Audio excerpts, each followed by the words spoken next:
Um, so let's say that I die at 1:31. Well, let's say I die tomorrow.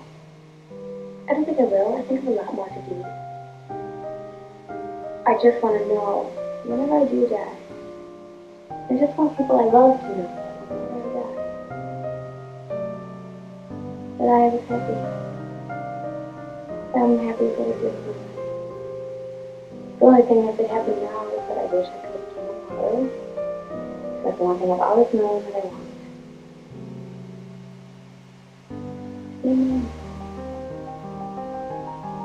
So,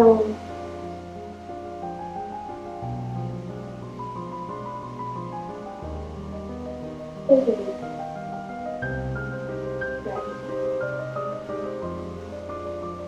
I love you.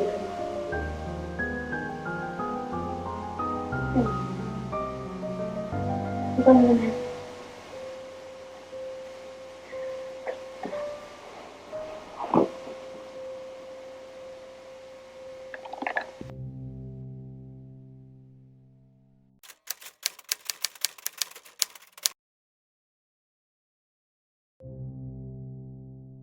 Allô Internet, aujourd'hui, je vais pas dire la marque parce que je suis pas sponsorisée par eux, mais aujourd'hui c'est une vidéo très complexe, fait que j'ai besoin de ma boisson énergisante pour m'embarquer là-dedans.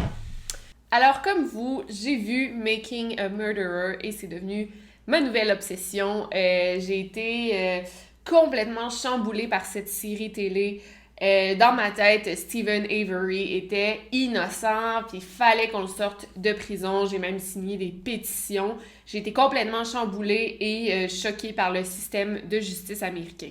Par contre, si j'ai appris une chose durant ma très courte carrière de True Crime, c'est de ne pas faire confiance à 100% à ce type de documentaire. C'est vraiment facile de manipuler l'information, surtout pour des grosses affaires comme ça. Tu sais, je vais pouvoir regarder un documentaire pour prouver l'innocence de O.J. Simpson, puis je vais le croire. Puis ensuite, un autre documentaire sur sa culpabilité, puis je vais le croire. Fait que ça dépend vraiment des sources que tu vois. L'idéal dans ces cas-là, c'est vraiment de s'informer sur les deux côtés. Mais c'est pas toujours possible de le faire. C'est très facile dans ces documentaires de manipuler l'information, mettre des prises de vue choquantes, de la musique stressante, dramatique, couper des bouts, ça c'est très facile à faire, couper des bouts pour mettre ce qu'on veut entendre. Et souvent, le public va pas chercher à en savoir plus. Par exemple, Making a Murderer, pour moi, c'était la source ultime et évidemment qu'on allait croire le documentaire, c'était sûr à 100% que Stephen était innocent. Donc, dans le documentaire Making a Murderer, on parle principalement du meurtre de Teresa Halbach et comme de quoi que Stephen Avery est en prison pour son meurtre, mais il est innocent et il aurait été, on appelle ça frame up par les policiers. Donc, les policiers auraient planté des preuves sur son terrain et il aurait été mis en prison innocemment. Et en fait, les pétitions, c'était pour le sortir de prison ou pour demander un deuxième procès parce que selon le documentaire, il était 100% innocent. Plus de 500 000 personnes ont signé une pétition qui demandait à Barack Obama de libérer Stephen Avery et Brendan Dassey et d'arrêter les policiers en charge de l'enquête. Brendan Dassey, on va en parler un petit peu plus tard, mais c'est son neveu. La Maison-Blanche a même dû rédiger un communiqué pour dire aux gens, genre, ça sert à rien de signer une pétition parce que la Maison-Blanche n'a aucun pouvoir sur la juridiction pénale. Aujourd'hui, je vais essayer de démystifier l'affaire Stephen Avery. Ça sera pas facile, c'est pourquoi j'ai ma boisson énergisante, parce qu'il y a énormément de détails. Fait que, premièrement, c'est vraiment important de porter attention.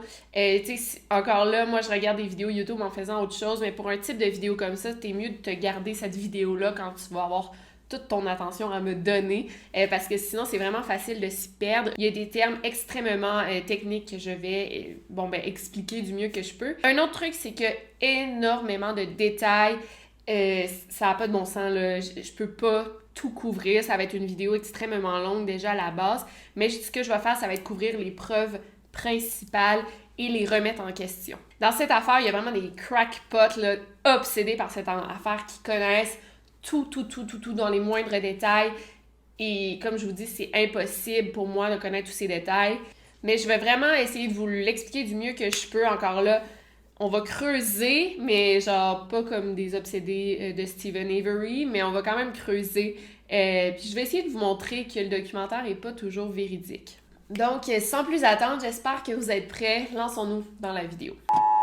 This is not a test.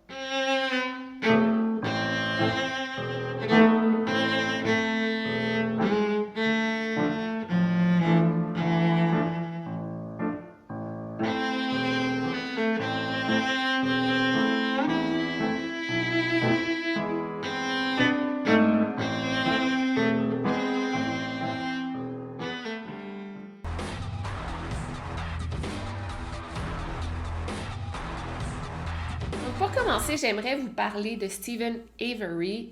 Je vais faire une courte biographie. Alors, Stephen Avery est né le 9 juillet 1962 dans l'État du Wisconsin, plus précisément dans le comté de Manitowoc. Ses parents sont Alan et Dolores Avery. Ils ont eu 4 enfants, donc Chuck, Earl, Stephen et Barb. Barb, c'est la seule fille. Enfant, Stephen avait des troubles d'apprentissage. En fait, sa mère dit qu'il est allé dans une école pour slower kids, qu'elle dit des enfants un petit peu plus lents. Ben, c'est une manière un peu correcte de dire ça, mais il y avait peut-être un petit retard d'apprentissage. En moyenne, le quotient intellectuel des gens qui fonctionnent bien en société, c'est entre 85 et 115. Stephen Avery avait un QI de 70, ce qui est quand même plus bas que la moyenne. Alors, Stephen n'est pas allé à l'école très longtemps. Il n'a même pas fini son high school, son lycée, ses études secondaires. Il a très vite commencé à travailler dans la compagnie de sa famille. Sa famille possédait au Québec, on dit une cour à scrap. Le terme exact, ça serait une casse automobile. Ça s'appelle Avery's Auto Salvage. Ça existe encore aujourd'hui. Et c'est dans cette compagnie que Stephen a travaillé avec ses frères et sœurs, oncles, ses parents. Tout le monde travaillait dans cette compagnie. À l'âge de 19 ans, soit en 1981, Stephen Avery a déjà commencé à avoir des démêlés avec la justice. Il a été arrêté pour avoir volé un bar qui était fermé. Avec un ami, ils sont entrés par une fenêtre brisée et ils ont seulement volé 14 $, 2 sandwichs et 2 six-packs de bière de marque Pabst. Je sais pas si vous connaissez ça, mais c'est la bière la moins chère sur le marché. C'est un peu ridicule d'avoir fait ça. Il a écopé de 2 ans de prison. Il a seulement servi 10 mois et il a été relâché. Donc juste là, on peut voir que Stephen Avery n'a pas totalement de logique. Tu sais, qui va prendre le risque énorme de voler un bar pour 14 $? Tu sais, il pense pas avant d'agir. En sortant de prison, il s'est marié avec une femme du nom de Laurie Mathieson qui avait déjà des enfants. Ensemble, ils ont eu 4 enfants, donc Rachel, Jenny et 2 petits garçons, 2 jumeaux, Stephen et Will. L'année suivante, en 1982, il a été arrêté à nouveau pour cruauté animale. Et juste pour vous donner un petit exemple de comment le documentaire Netflix va manipuler les faits pour faire passer Stephen comme une victime. Quand on parle de cette arrestation, Stephen dit qu'il a déjà jeté un chat dans le feu et que, en fait, il a jeté le chat et le chat, il est comme atterri dans le feu et il a pogné en feu. Il dit que c'était une simple erreur de jeunesse. Il était jeune, il était con, puis il a fait ça parce qu'il se tenait avec des mauvaises personnes, fait qu'il y avait comme une mauvaise influence. I had a bunch of friends over who were fooling around with the cat. And I don't know, they were kind of negative on it. I tossed him over the fire, and he lit up to me. It was a family cat. I was young and stupid. En fait, la réalité, c'est que c'est beaucoup plus grave que ça. Je suis désolée des détails, ça va en choquer quelques-uns. Mais en fait, Stephen, ce qu'il a fait, c'est qu'il a pris un chat, il a versé de l'huile et de l'essence sur le chat et il l'a allumé. Et il était avec ses amis, ils l'ont tous regardé mourir. Et même à un moment, le chat a essayé de s'enfuir. Stephen l'a repris, il a versé encore de l'essence sur lui pour le rallumer. Fait que c'est horrible, là. C'est pas une simple erreur de jeunesse, c'est carrément de la cruauté animale, un meurtre. Et on parle d'une erreur de jeunesse comme si Stephen avait 12-13 ans à l'époque, mais pas du tout, il avait 20 ans quand il a fait ça. Fait que, genre, c'est pas une erreur de jeunesse, le dude était un adulte, clairement. Fait que ça prend quelqu'un d'assez dérangé pour faire quelque chose d'aussi grave. Well, that is typical of people who begin with a sociopathic behavior. I would dare say psychopathic behavior, right? Absolutely. Okay. Donc, il a été renvoyé en prison pour ça. Il est sorti en 1983. Et c'est là que s'est passé quelque chose d'assez grave, dont on parle dans Making a Murderer. Mais moi, quand je l'avais écouté, j'avais pas vraiment compris. Et là, je vais vous l'expliquer en détail, soit l'incident où il aurait pointé un fusil vers sa cousine. Et c'est pas mal là que l'histoire commence, fait que lançons-nous dans cette partie.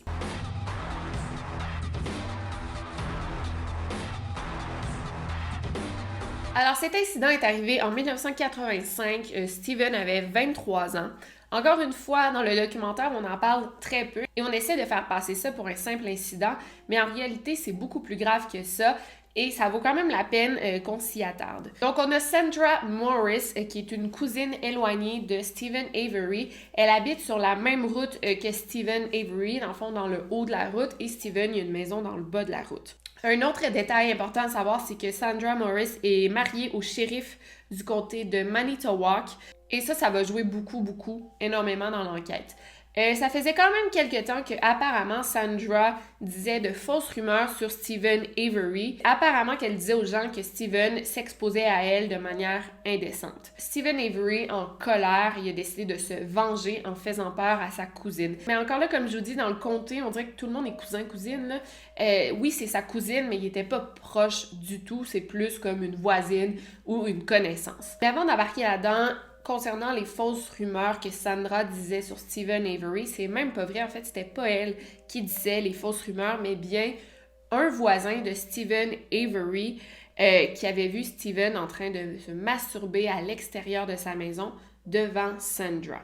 Donc, c'est même pas Sandra qui a porté plainte, c'est la voisine de Steven Avery qui a porté plainte à la police parce qu'elle avait vu son voisin en train de se masturber dehors. Donc, je vais vous montrer le rapport de police. Nous avons des problèmes avec Steven Avery. Il s'expose nu devant une femme qui passe sur la route.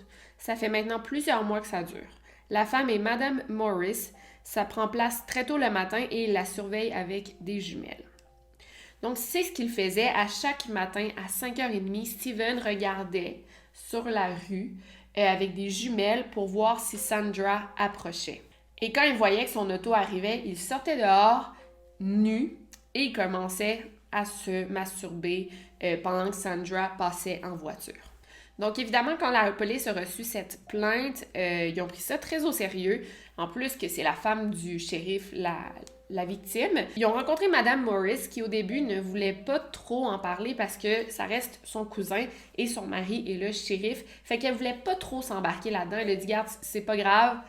Genre, on oublie ça, je vais juste continuer à l'ignorer. Et avant ça, elle avait même demandé au père de Steven Avery, elle lui avait dit, tu peux-tu dire à ton fils qu'il arrête, là, c'est rendu dérangeant. Fait à quel point elle voulait pas aller à la police, elle avait décidé de parler au père de Steven avant que les choses s'aggravent. Quand rien n'a changé au bout d'un mois, là, vraiment écœurée, c'est là qu'elle a dit à la police, oui, c'est vrai, Steven Avery se masturbe devant moi chaque matin quand je roule au travail. Donc, le matin du 3 janvier 1985, il est 5h30 du matin, Sandra Morris conduit pour aller au travail. Elle passe devant la maison de Steven Avery, tout va bien, et là, elle regarde dans son rétroviseur de voiture et elle voit derrière elle des lumières très très fortes qui l'aveuglent. Elle voit que c'est une auto et elle se rend compte que la voiture est en train de foncer tout droit vers elle, est en train d'accélérer. Là, elle a un peu peur, la voiture se met de son côté et là, la voiture la frappe sur le côté.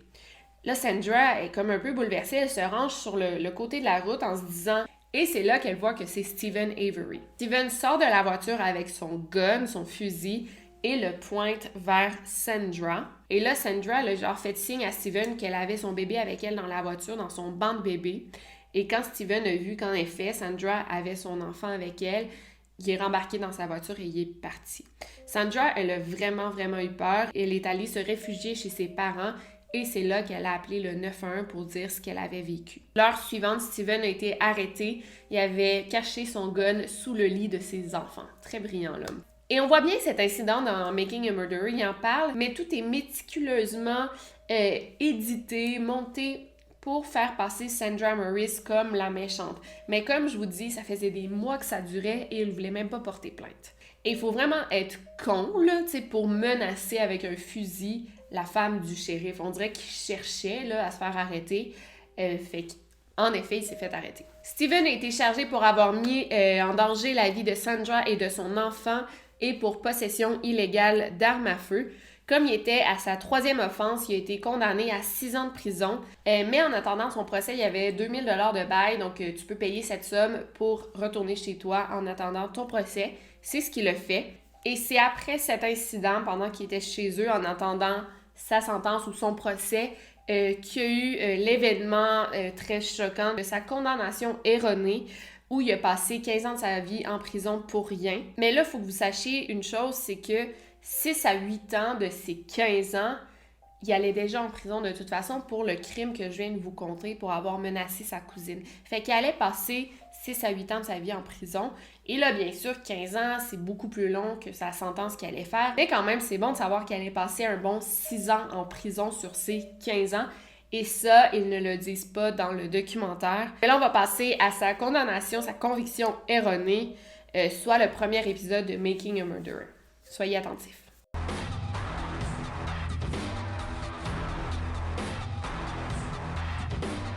S'il y a bien un moment que vous devez vous insurger contre l'injustice, c'est vraiment la suivante.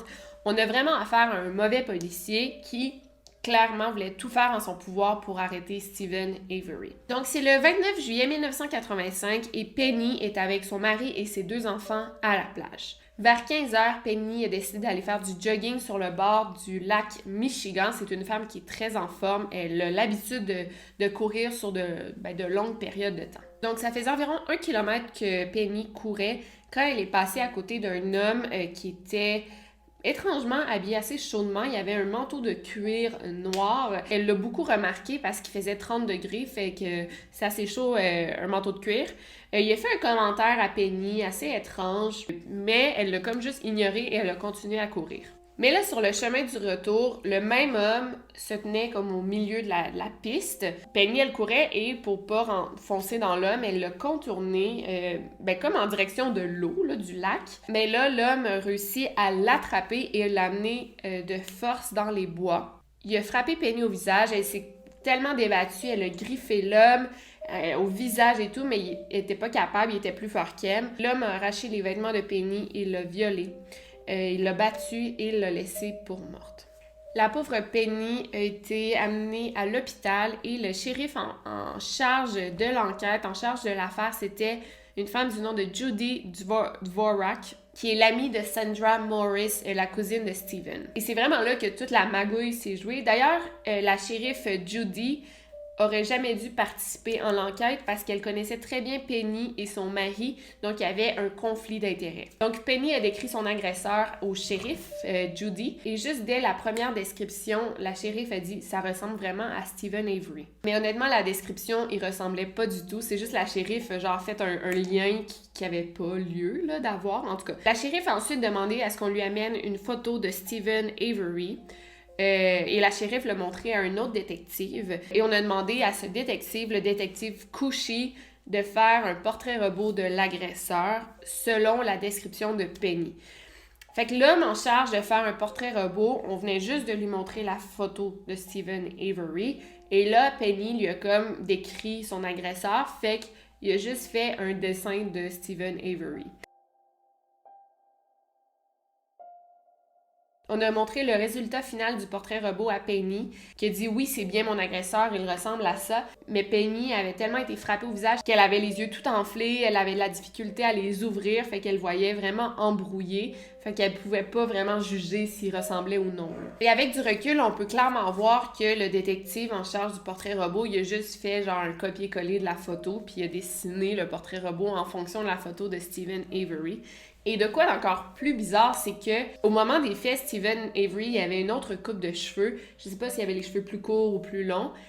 Et le portrait robot qu'on a dessiné, c'est Steven Avery avec les cheveux longs. Il avait les cheveux longs sur sa photo, fait qu'on a dessiné l'agresseur avec les cheveux longs. Mais à ce moment-là, Steven Avery avait les cheveux très très courts. Fait que ça aurait pas pu être lui. En tout cas, je sais pas si vous me suivez.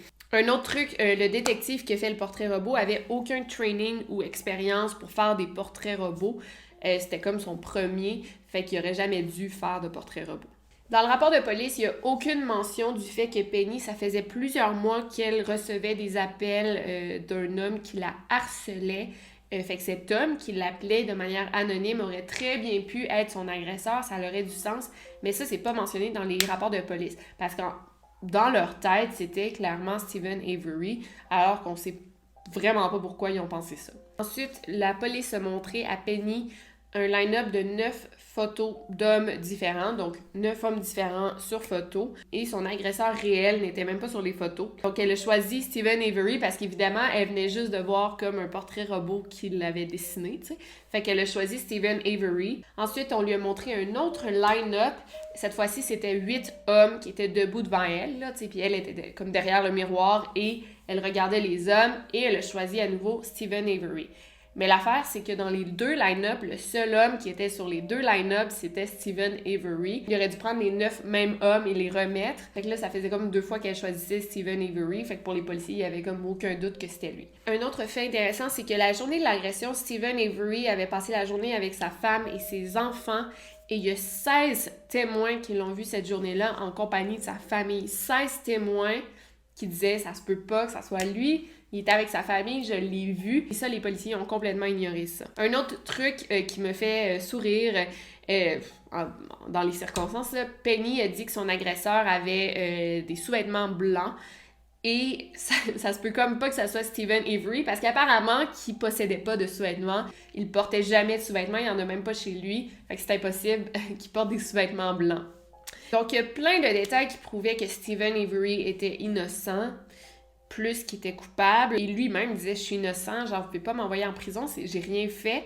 Mais on a quand même décidé de l'envoyer en prison pour 32 ans. En 1987, il a fait une demande d'appel à la Cour suprême. La demande d'appel a été refusée. En 1995, le détective d'un autre côté a appelé le shérif Dennis Vogel du comté de Manitowoc pour lui dire qu'il y a un prisonnier qui avait avoué avoir commis une agression sexuelle dans le comté de Manitowoc et qui avait envoyé un autre homme en prison pour cette agression, alors que c'était lui le coupable. Quand Vogel a pris l'appel, il a entendu cette information, il a dit genre « t'en fais pas, on a déjà notre homme, pas besoin de continuer à chercher ». Il y a d'autres employés du département de police du comté de Manitowoc qui avaient aussi déjà parlé à Vogel en lui disant qu'il était sûr que le coupable n'était pas Steven Avery, mais un homme du nom de Gregory Allen qui ressemblait étrangement à Steven Avery. Le shérif Vogel leur avait répondu que c'était impossible parce que Gregory Allen était en probation au moment des faits et qu'il avait un alibi, donc c'était pas lui. Mais Gregory Allen était un suspect beaucoup plus intéressant que Steven Avery. C'est un méchant psychopathe, c'est un maniaque sexuel qui avait un long dossier criminel. Il y avait des charges de stalking, de voyeurisme, et il volait des sous-vêtements des femmes dans des maisons. Et en fait, une grosse erreur, c'est que Gregory Allen n'était pas du tout en probation le jour de l'agression. Donc, il n'y avait même pas d'alibi. Et le policier qui était supposé surveiller Gregory Allen cette journée-là, il se faisait surveiller tous les jours.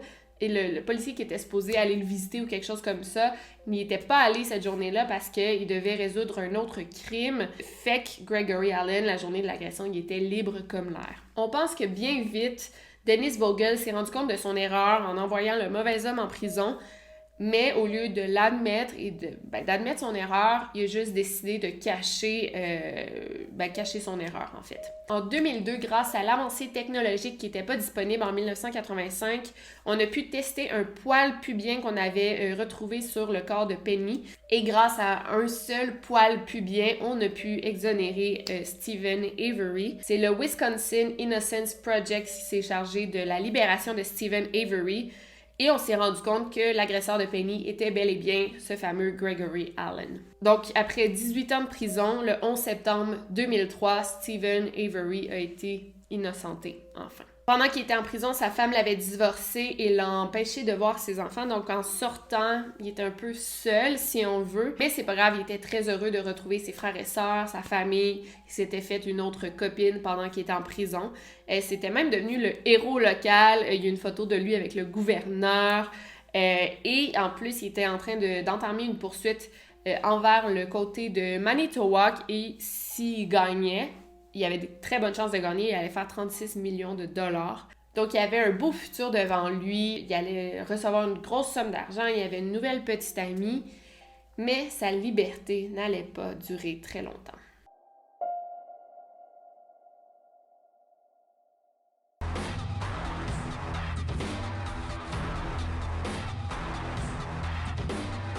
Donc c'est vraiment dégueulasse. En fait, Steven Avery vient de passer 18 ans de sa vie en prison pour un crime qu'il n'a pas fait. Ben, en fait, 18 ans, on va dire 10 ans, parce qu'il allait déjà passer 6 à 8 ans en prison. Donc il a passé quand même un bon 10 ans de sa vie en prison à se faire traiter de violeur pour quelque chose qu'il n'a pas fait. C'est dégueulasse. Mais là, il ne faut pas oublier que dans cette histoire, la vraie victime, c'est Teresa Halbach. Et on semble toujours l'oublier. Tu sais, l'attention est vraiment sur est-ce que Steven Avery est innocent, oui ou non, mais il y a quand même une jeune femme qui a perdu la vie. Je vais juste vous parler un peu de la victime pour voir à quel point elle était super intéressante, puis c'est vraiment dommage qu'elle soit décédée. Teresa était une jeune femme de 25 ans, née en 1980 au Wisconsin. Elle avait étudié au Mexique, en Espagne et en Australie. Elle adorait voyager et faire de la plongée sous-marine. En terminant ses études, Teresa est retournée vivre sur la ferme de ses parents en attendant d'obtenir un vrai job. Et en attendant, elle faisait du freelance comme photographe. Elle travaillait surtout pour le magazine de voitures Auto Trader et prenait des photos de voitures à vendre et tout ça. Avant le 31 octobre, la journée de sa disparition, c'était pas la première fois qu'elle rencontrait Steven Avery. S'était déjà rencontrés auparavant. 3 semaines avant sa disparition, soit le 10 octobre, Teresa avait été appelée à aller prendre des photos pour Steven Avery. Il avait appelé comme le magazine Auto Trader et il a demandé à ce qu'un ou une photographe vienne à sa casse automobile pour prendre des photos. Quand Teresa est arrivée, Steven Avery est sorti de son trailer et il portait seulement une serviette autour de la tête, donc il était nu. Il a même fait des commentaires très déplacés à Teresa et ça l'a tellement effrayé la jeune femme qu'elle est partie sans prendre les photos parce qu'elle se sentait en danger. Elle en avait même parlé à un collègue qui avait dit à Teresa, genre, sois prudente quand tu vas dans des endroits ruraux comme ça, tu sais, c'est pas full safe qu'une jeune femme y aille seule. Et même qu'après le meurtre, il y a des policiers qui ont fouillé tout le trailer de Steven Avery et ils ont même trouvé sur son ordinateur une photo qui datait du 10 octobre. Et c'était une photo du pénis de Steven Avery en érection. Donc, la journée du 31 octobre, à 8h12 le matin, la réceptionniste du Auto Trader a reçu un appel. La personne au bout du fil s'est identifiée comme étant B. Janda, c'était son nom. C'était un homme qui était au bout du fil et il demandait à ce qu'on envoie une photographe pour prendre une photo d'une voiture à vendre. Et il avait demandé à ce qu'on envoie la photographe de la dernière fois. Donc, comme vous vous en doutez, au bout du fil, c'était Steven Avery. Il avait changé de nom. Il avait pris le nom de sa sœur, B. Barbara Janda. Janda, c'est son nom de femme mariée, donc B. Janda. Il n'a même pas donné son adresse à lui, ni son numéro de téléphone. Il a donné le numéro de téléphone de sa sœur et son adresse à elle. Puis ça, c'est vraiment bizarre. Tu sais, pourquoi pas donner son propre nom et sa propre adresse si c'est lui qui a une voiture à vendre. On pense que Steven Avery voulait cacher son identité parce que s'il avait dit « Ah, c'est Steven Avery, c'est mon adresse », Teresa serait sûrement pas allée parce qu'elle avait tellement eu une mauvaise expérience la fois antérieure. Et aussi, c'est important de savoir, Steven, il y a comme un trailer qui est genre sur le terrain de la casse automobile et sa sœur, Barbara, a aussi une maison ou un trailer sur le même terrain, fait que son voisin sont vraiment genre juste un à côté de l'autre. Donc, cette journée-là, Teresa n'avait aucune idée qu'elle allait rencontrer Steven Avery. Elle pensait qu'elle allait rencontrer un fameux B. Janda. À 9h46 du matin, la réceptionniste a laissé un message à Teresa pour lui dire qu'elle avait rendez-vous avec B. Janda. L'homme n'avait pas de dossier chez eux, mais apparemment que Teresa y était déjà allée auparavant. Donc, Teresa a appelé ce fameux B. Janda pour confirmer le rendez-vous. Hello, this is Teresa with Auto Trader Magazine. I'm the photographer, and I'm just giving a call to let you know that I could come out there today in the afternoon. It would probably be around 2 o'clock or even a little later. If you could please give me a call back and let me know if that'll work for you, because I don't have your address or anything, so I can't stop by without getting a call back from you. And my cell phone is 737-4731. Again, it's Teresa. 920-737-4731. Thank you. Monday, 12:25 a.m. Un autre fait étrange qui n'est pas mentionné dans Making a Murderer, c'est que, Teresa savait pas qu'elle allait rencontrer Steven Avery, et la manière qu'on décrit cette situation, c'est comme si dans le documentaire, on montre que Teresa connaissait bien Steven Avery et que qu'elle voulait le rencontrer, mais c'est faux. Et 2, la van que Steven Avery voulait vendre, voulait qu'on photographie, c'était même pas à lui. Premièrement, ça appartenait à sa sœur Barb. Et deuxièmement, la van n'était même pas à vendre. Fait que c'était inutile de prendre des photos de cette van. Donc, c'est des infos assez importantes parce que dans le documentaire, on sous-entend que Teresa avait envie d'y aller cette journée-là alors qu'elle savait pas qu'elle allait rencontrer Steven Avery. Elle est arrivée chez lui à 14h45 et c'est la dernière fois qu'on l'a vue en vie. Quand Teresa n'est pas rentrée la soirée du 31 octobre, ses proches se sont inquiétés tout de suite. Ils ont appelé sur son téléphone portable qui envoyait toujours à la boîte vocale. Ils ont attendu quand même parce que ça reste une adulte, tu sais, elle avait disparu auparavant, mais ils se sont dit on va attendre, tu sais, il y a peut-être qu'elle est chez un ami ou quoi que ce soit. Quand Teresa s'est pas présentée à son travail comme elle devait, c'est là qu'ils se sont vraiment inquiétés et qu'ils l'ont reportée comme disparue le 3 novembre vers 16h.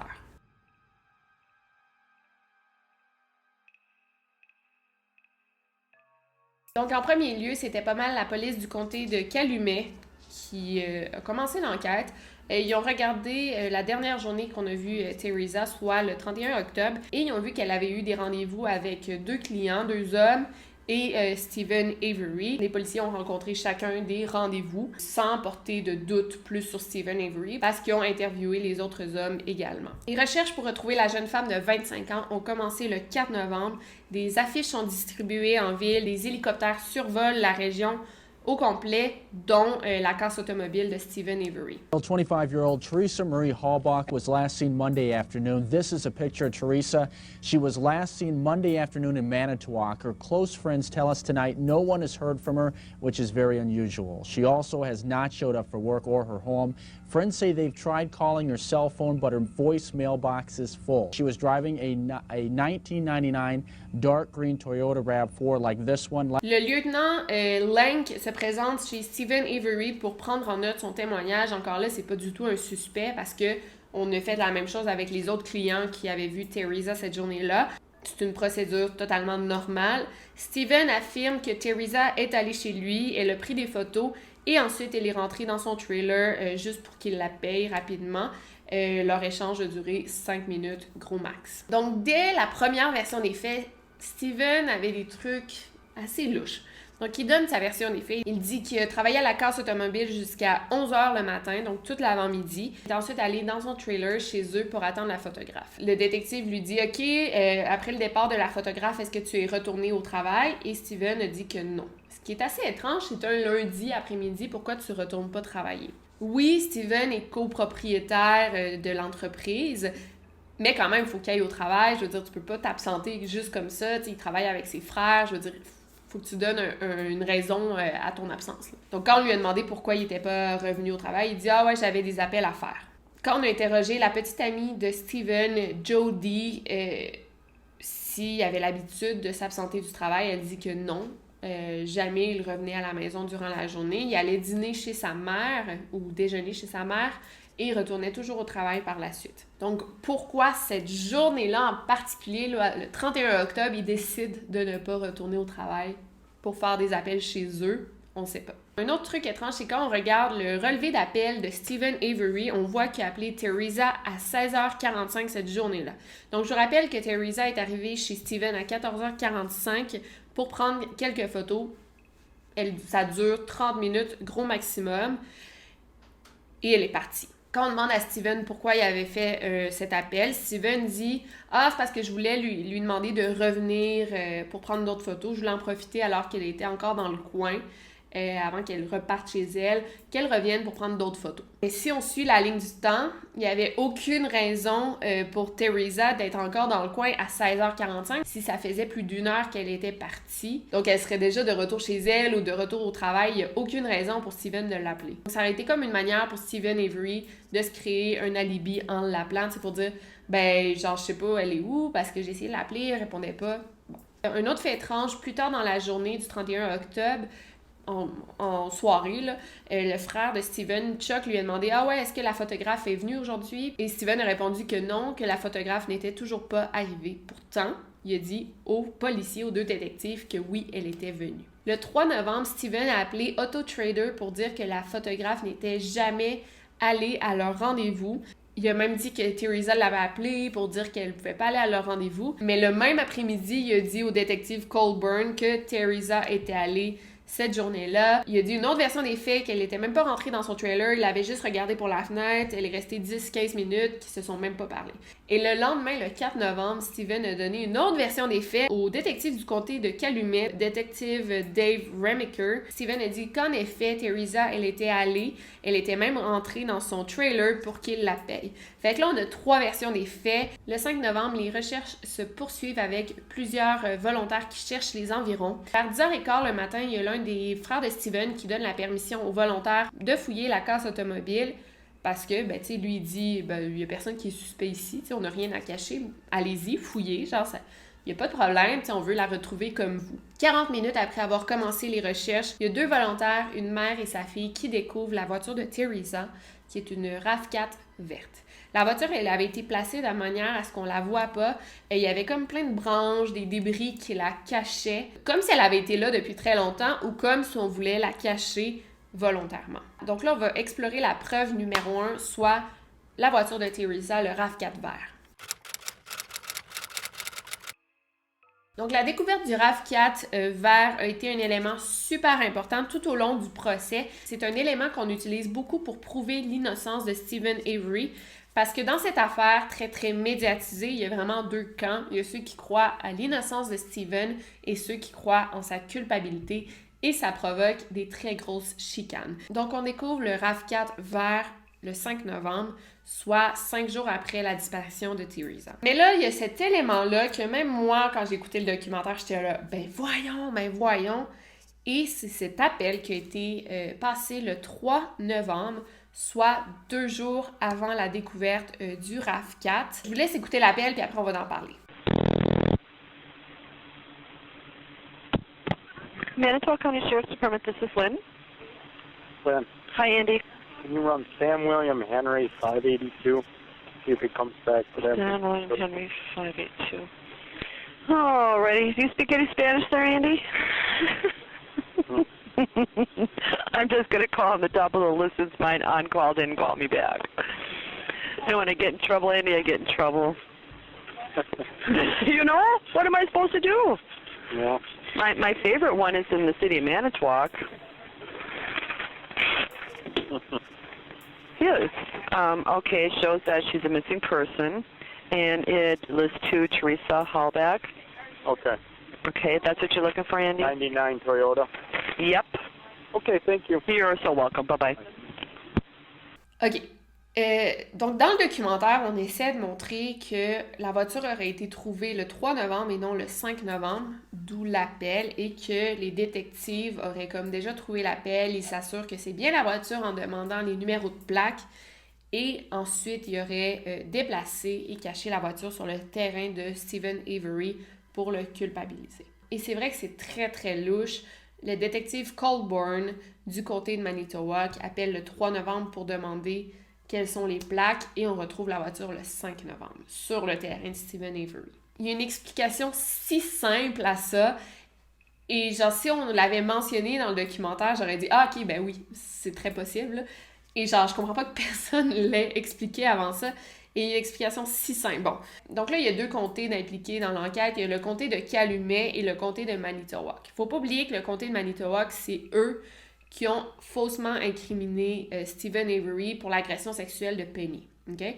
Mais le comté de Calumet, ils s'en foutent de Steven Avery. Ils veulent pas l'incriminer, ils le connaissent même pas. Donc, la soirée du 3 novembre, il y a le détective du comté de Calumet qui a appelé le détective du comté de Manitowoc qui s'appelle le détective Colburn pour lui donner les numéros de plaque d'immatriculation de la voiture de la jeune femme disparue de Teresa Hallback. Il lui donne ces informations-là. Et souvent, comme le détective Colburn a dit, il dit souvent on reçoit des appels, on est sur la route. On peut pas vraiment se ranger pour écrire les informations qu'on reçoit. Des fois, on est en entrevue avec quelqu'un d'autre. Fait que ce que tout policier, tout détective fond. En fait, quand détective Colburn a appelé le dispatch, l'appel que je vous ai fait entendre, c'était tout simplement pour confirmer qu'il y avait la bonne information avant de commencer les recherches officielles, avant de placarder la ville d'affiches avec des numéros de plaques d'immatriculation. On voulait juste s'assurer que l'information était bonne et c'est le comté de Calumet qui avait toutes les informations.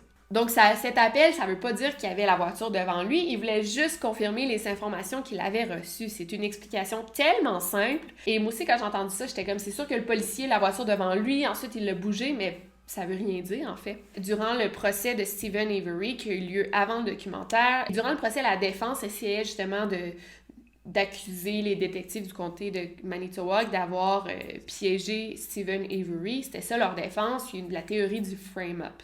Fait que quand ils ont fait jouer cet appel en cours durant le procès, le détective a dit « Ben, c'est ça qui est arrivé. Moi, j'ai appelé pour confirmer les informations qu'on m'avait données et ça s'était clarifié. » Et on avait laissé ça de côté. C'était « OK, c'est clair, c'est beau, on comprend. » Mais dans le documentaire, on a coupé des parties du procès et ça a l'air vraiment louche, ça. Même quand le détective donne son explication, on l'a pas inclus dans le documentaire. Fait que tout ça a l'air tellement louche, mais pourtant, c'est si simple à expliquer. Mais bon, on va revenir à la théorie du frame-up qui veut que les policiers ont tenté de manipuler la scène de crime pour blâmer Steven Avery. On va y revenir. Suite à cette découverte du RAV4, à 15h, les policiers ont obtenu un mandat de perquisition et ont pu commencer les recherches. Et c'est normal, tu retrouves la voiture de la victime, de la personne disparue sur le terrain d'un homme qui a un casier criminel. Évidemment que c'est louche. Et tu obtiens un mandat de perquisition assez rapidement pour commencer les fouilles. La voiture de Teresa est amenée au laboratoire criminel pour qu'on l'analyse. Sur le terrain de Steven Avery, il y a plus d'une centaine de policiers provenant du comté de Calumet et du comté de Manitowoc. Il y a des chiens pisteurs, il y a des hélicoptères médiatiques pour filmer l'immense fouille qui commence à avoir lieu sur place. Les recherches ont dû arrêter malheureusement à 19h30 à cause de la météo. Il y a un déluge à l'extérieur, il pleut sans arrêt, il fait froid. Ils peuvent pas continuer, c'est vraiment difficile de voir à la noirceur avec de la pluie. Donc les recherches ont repris le lendemain. Au laboratoire, on découvre qu'à l'intérieur de la voiture de Teresa, il y a du sang. Et avec un test assez rapide, on peut déterminer que le sang appartient à une femme et à un homme. Ils ont tenté de piéger Steven Avery, mais il y a beaucoup plus de subtilité à ce qui s'est passé qui ne mentionne pas dans le documentaire. Donc là, on va vraiment analyser la scène et pas juste se fier au documentaire. Donc, les recherches continuent. On fouille finalement le trailer de Steven Avery, dont sa chambre à coucher. Dans sa chambre, il y a 3 détectives. Il y a le détective Colburn, celui de l'appel que je viens de vous faire entendre. Il y a le détective Lank, celui qui a interrogé Steven Avery au départ. Et un 3e détective dont j'ignore le nom. Et dans cette affaire, en fait, quand ils ont découvert la voiture de Teresa Halbach, ce qui aurait été le plus sage et le plus logique, ça aurait été de dire pour les policiers du comté de Manitowoc, OK, on se retire de l'enquête. Quand on voyait que là, Steven Avery allait possiblement être impliqué dans l'affaire de disparition, le comté de Manitowoc aurait dû se retirer de l'enquête et laisser l'enquête au comté de Calumet. En fait, il aurait dû se retirer parce qu'il avait déjà été impliqué dans une affaire d'incrimination, de fausse incrimination dans le passé en lien avec Steven Avery. Fait qu'eux, ils auraient dû prendre la décision de se retirer. Ils ne l'ont pas fait. C'est vraiment avec du recul qu'on peut dire, ouais, il y avait un conflit d'intérêts ici, mais rien ne les interdisait de participer à l'enquête, mais encore là, juste pour bonne conscience, il aurait dû se retirer. Donc, dans la chambre de Steven Avery, il y a comme un cabinet là, qu'il appelle, ou peut-être une petite bibliothèque qui est adossée sur le mur. Donc là, une fouille de policiers, c'est vraiment pas clean, tu sais, je veux dire, par exemple, avec des tiroirs, là, un meuble avec des tiroirs, ils vont juste bouger le meuble, les tiroirs vont tomber, ça fout le bordel dans une maison, fait qu'ils font pas attention du tout. Encore là, je vous rappelle qu'il y a une fouille complète du trailer qui est faite parce qu'il y a une jeune femme qui est disparue, fait que le détective Colburn fouille vraiment la petite bibliothèque pour voir s'il n'y a pas des magazines porno, des photos louches, et il a raison de faire ça. Et entre le meuble de bibliothèque et le mur, évidemment, il y a une petite craque, et pour s'assurer qu'il n'y a rien dans la craque, ben le détective va bouger le meuble et va le brasser comme ça. Pendant ce temps-là, il y a le détective Lank qui sort de la pièce pour aller chercher une boîte, un genre de container pour entreposer des choses qu'il allait découvrir dans la chambre. Et pendant ce temps-là, le détective Colborn remet les tiroirs à leur place. Quand le détective Lank rentre dans la chambre à nouveau, c'est là qu'il fait une découverte sur le sol. Il voit un trousseau de clés qui était tombé du cabinet. Les hommes ont pris la photo du trousseau de clés pour montrer, avant de la manipuler, pour montrer l'endroit où ils l'ont trouvé. Et en effet, c'est extrêmement louche. Et en voyant ça, tu sais, comme c'est montré dans le documentaire, tu dis c'est impossible qu'il ait fouillé la chambre auparavant ou juste dès le début de la fouille qu'il ait manqué ce trousseau de clés. Tu sais, il est tellement apparent. Mais c'est qu'on savait pas tout ce qu'il y avait. En fait, le trousseau de clés était caché entre la petite bibliothèque, entre le cabinet et le mur dans la petite craque. Pour cette situation, il n'y a aucun moyen de savoir si les détectives n'ont pas planté ce trousseau de clés, qu'ils l'ont pas mis là pour piéger Steven Avery. C'est vrai que ça peut avoir l'air de ça et encore là, il n'y a aucun moyen de savoir. Mais pensez-y bien. Admettons, d'un autre côté, si Steven Avery a bien commis le meurtre de Teresa Halbach, donc imaginez-vous le scénario, il tue Teresa, il place la voiture de Teresa parmi les centaines de voitures sur sa casse automobile. Il prend soin de cacher la voiture en se disant « Ok, dans 2-3 jours, je vais la détruire pour pas qu'on la retrouve, évidemment. » Mais en attendant de déplacer la voiture, qu'est-ce qu'il fait avec le trousseau de clés? Il le cache à côté de son lit, entre la bibliothèque et le mur. Il met là, ça va être facile d'accès par après. Et c'est bien caché, ils vont pas le retrouver. Et pensez-y bien, si Steven Avery avait détruit la voiture dans les premiers jours, elle n'aurait jamais été découverte par les volontaires et jamais les policiers auraient pu obtenir un mandat de perquisition contre Steven Avery. En fait, c'est pas si facile d'obtenir un mandat de perquisition sans preuve. Fait que c'est vraiment la découverte de la voiture qui les ont menés à une fouille du trailer, du terrain et qui ont retrouvé le trousseau de clés et tous les autres éléments. Fait que Steven Avery, là, s'il avait détruit la voiture en premier lieu, peut-être qu'il s'en serait sorti avec le meurtre de Teresa Halbach si c'est lui qui l'a fait. Et la pauvre Teresa serait toujours disparue à l'heure qu'il est. Aussi, l'auto est assez récente, c'était comme une voiture de l'année ou presque. Donc rappelez-vous que c'est une entreprise familiale. Si Steven avait juste décidé de détruire cette auto, des membres de sa famille, des collègues auraient dit « Voyons, qu'est-ce que tu fais? C'est une auto neuve. Pourquoi t'es en train de la détruire? Vends-la au lieu de la détruire. » Donc sûrement que Steven l'avait cachée en attendant que les membres de sa famille, ses collègues partent pour ensuite la détruire pendant qu'il était pas là.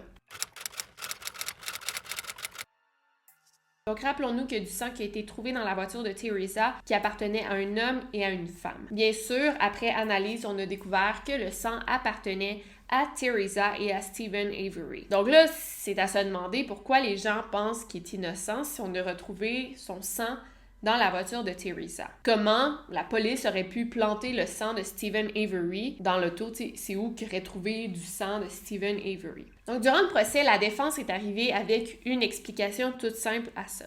Vous vous rappelez, en 1985, quand Steven Avery a été arrêté pour l'agression sexuelle de Penny. En fait, on a fait un prélèvement de son sang qu'on a gardé dans un petit flacon. Et ça, ces preuves-là, je pense que c'est conservé très longtemps. Là, je ne sais pas combien de temps, je ne sais pas si toute la vie, mais c'est conservé pendant plusieurs années. Donc, la théorie est que les policiers auraient pris un peu de sang du flacon pour ensuite le planter, en mettre dans la voiture de Teresa. Dit comme ça, c'est super logique, c'est simple, mais en réalité, quand tu connais ça, c'est un processus qui est extrêmement complexe et qui impliquerait énormément de monde. Et il ne faut pas l'oublier, c'est un acte criminel. Je me rappelle dans le documentaire Making a Murderer, il vous parle du flacon de sang. Là, on nous montre le flacon, on fait un gros close-up. Et là, on retrouve un trou dans le bouchon en caoutchouc du flacon. On retrouve le trou super petit de la grosseur d'une seringue. Et je me rappelle, comme vous, j'imagine, quand j'ai vu ça, j'étais comme « Oh my God! » Genre, il y a un trou dans le flacon de sang. C'est sûr que les policiers sont coupables. Et en fait, je pense que comme plusieurs d'entre vous et comme la majorité du public de Netflix, j'ignore tout ce qui concerne des prélèvements sanguins, j'ai aucune idée. Et sûrement qu'il y a des infirmières, des docteurs qui m'écoutent qui vont pouvoir répondre à ça. En fait, c'est absolument normal qu'il y ait un trou dans le bouchon en caoutchouc parce que c'est la manière qu'on prélève le sang. En fait, ce qui serait anormal, c'est qu'il n'y ait pas de trou dans ce bouchon en caoutchouc. Fait que, tu sais, quand on prélève le sang de quelqu'un, on le prend avec une seringue là, et on va l'injecter à travers le bouchon dans le flacon de sang. Fait que c'est normal qu'il y ait un trou. Genre, ça serait impossible qu'il n'y ait pas de trou parce que comme ça, le flacon serait vide. Je sais pas si vous me suivez. Et le documentaire a quand même pas mal insisté sur ce fameux trou dans le bouchon en caoutchouc, mais durant le procès, on l'a presque pas amené. En fait, l'avocat en a parlé et très vite, le procureur a dit « Ben là, c'est la méthode normale pour prélever du sang. Pourquoi tu parles du trou? » Et on a très vite écarté cet argument parce qu'il était ridicule. Mais dans le documentaire, on passe une bonne partie du temps à se questionner sur le trou dans le bouchon. Et en fait, il y a 2 méthodes pour remplir un flacon de sang, là, à ce que j'ai su. Et l'une d'entre elles, justement, c'est de prélever du sang et de percer le bouchon à l'aide d'une seringue. Donc, c'est très dommage qu'on n'explique pas ça dans le documentaire parce que ça leur évité beaucoup d'accusations inutiles. Ou peut-être qu'il l'explique, je suis même pas sûre, mais je sais qu'ils font un big deal avec le trou dans le bouchon. Puis finalement, c'est tellement simple, là, puis c'est juste normal qu'il y ait un trou dans le bouchon. Aussi, on a beaucoup parlé du ruban adhésif. Dans le fond, le flacon de sang, il était dans un paquet qui était protégé par un ruban adhésif. Et quand on est allé vérifier s'il avait été ouvert, ben en effet, le ruban adhésif avait été coupé. Puis ça aussi, ça a été comme un effet choc. C'est sûr que les policiers ont ouvert le paquet. Encore une explication toute simple. En fait, le paquet avait été ouvert par le Wisconsin Innocence Project, ceux qui étaient en charge de libérer Steven Avery lors de la première arrestation. Quand il a été libéré en 2003, ils ont dû ouvrir le paquet et prélever du sang, là, du flacon de sang pour pouvoir l'innocenter. Fait qu'encore là, il y a une explication tellement simple qu'on donne pas dans le documentaire. Well, they looked at the blood vial, and there was already a little poke in it. That's how they get the blood in. That's how they get the blood in. There's always a mark like that whenever you draw somebody's blood. I was yelling at I know there's a mark like that, but when it's ripped and everything like that, evidence was ripped. All right, evidence tape like that is meant to be put on and ripped the first time it's tested. It has to be ripped. It cannot be taken off. So that means it was tested and properly ripped. Then, instead of putting more evidence tape on, they put cellophane tape. That's the problem with this case. They didn't put another piece of evidence tape and sign that and date it. That should have been done. That's the problem. Okay. Et là, si on pense à ça, c'est possible en effet, il y a déjà un trou. Fait que c'est possible que un policier quelconque ait pris une seringue et ait planté la seringue dans le trou déjà fait dans le bouchon. Oui, ça se peut, c'est très possible. Mais il y a un autre élément à prendre en compte. En fait, dans des flacons de sang comme ça, qui sont des preuves, on met un élément chimique, un composant chimique nommé en anglais EDTA. Je ne sais pas c'est quoi en français, mais ça, le EDTA, ça aide à conserver le sang et à éviter toutes sortes de dégradations de la preuve. Donc, si les policiers avaient prélevé le sang directement de la seringue pour le planter dans la voiture de Teresa, mais le sang retrouvé aurait eu du EDTA, cette composante chimique. Et ça a été une longue preuve dans le procès. Ça a été argumenté pendant des jours, même que les membres du jury étaient plus capables d'entendre parler de EDTA. C'est quand même quelque chose d'important. Donc, on a fait analyser le sang prélevé dans la voiture de Teresa par un chimiste du FBI dans un laboratoire du FBI et on n'a pas relevé de traces de EDTA dans le sang de la voiture de Teresa. Et dans le flacon de sang de Steven Avery qu'on avait dans les archives, il y avait bel et bien beaucoup de EDTA. Et la dernière fois, ça m'a intéressé, la dernière fois que le FBI a testé du sang pour détecter des traces de EDTA et prouver ou démonter la thèse du frame-up chez les policiers, c'était dans le cas de O.J. Simpson à cause du sang qui avait été retrouvé. Aussi, on avait dit que les policiers avaient planté le sang. Et en effet, le sang retrouvé n'avait pas de traces de EDTA, fait que c'est quand même une preuve assez importante. Par contre, ici, pour la défense de Steven Avery, j'ai pas le choix de le mentionner, le sang prélevé dans la voiture était une si petite quantité que ça leur était difficile de trouver des traces de EDTA. Donc ça veut pas dire qu'il y en avait, mais ça veut pas dire qu'il n'y en avait pas non plus. Je sais que c'est extrêmement complexe tout ça, j'espère que vous n'êtes pas trop perdus. 3 jours après la découverte du RAV4, les enquêteurs ont trouvé comme 2 feux de camp sur le terrain de Steven Avery. C'est des endroits où clairement il y avait eu un feu. Je ne sais pas comment appeler ça En français, en anglais, c'est burn pit. Mais en français, bon, un feu de camp, là, je vais dire. Le premier était situé derrière la maison de Barb, la sœur de Stephen Avery. C'était un genre de baril qui avait clairement eu un feu à cet endroit. Et le deuxième était situé sur le terrain, derrière le garage de Stephen Avery. Puis c'était un genre de foyer extérieur. À l'intérieur, on a retrouvé des fragments d'os, des os provenant d'un crâne et une partie d'un tibia. Et plus tard, on a retrouvé aussi des fragments de dents et le genre, tu sais, un bouton de jeans, là, du métal comme ça. Tout ça a été testé et ça contenait l'ADN d'une femme. Plus tard, on a aussi retrouvé des ossements humains dans une carrière qui est située pas très loin de la maison des Avery. Après cette découverte, la même journée, les enquêteurs sont entrés dans le garage de Stephen assez rapidement pour faire une fouille pour chercher l'arme du crime, en fait. C'est pour ça qu'ils sont allés dans le garage pour trouver peut-être, je sais pas, un marteau, un gun, n'importe quoi qui aurait pu être l'arme du crime et aussi regarder vite s'il n'y a pas du sang dans le garage. Et malheureusement, ils n'ont rien trouvé. Dès le lendemain, le 9 novembre, Stephen Avery a été arrêté pour possession illégale d'armes à feu. Tu sais, les enquêteurs savaient là, que c'était lui le coupable, mais il n'y avait pas encore toutes les preuves pour l'arrêter pour meurtre. Tu sais, tout ça, c'est fait. Il faut que ça soit fait avec délicatesse.